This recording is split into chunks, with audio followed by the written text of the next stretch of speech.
বাড়িতে এসেছিল চিংড়ি মাছ, একদমই অল্প পরিমাণে। কাকে ছেড়ে কাকে দেব, সবাই ওর মুখ চাওয়াচাই করবে।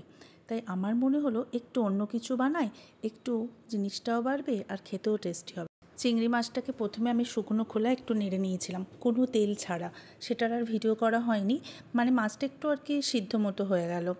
সেই চিংড়ি মাছের মধ্যে কয়েক কুচি রসুন, একটু নারকেল কুচি, কাঁচা লঙ্কা, লবণ, সর্ষের তেল আর হ্যাঁ, খাবারের টেস্ট আনার জন্য একটু সর্ষে পোস্ত, সব কিছু ভালো করে মিক্স করে একসাথে পেস্ট করে নিয়েছিলাম।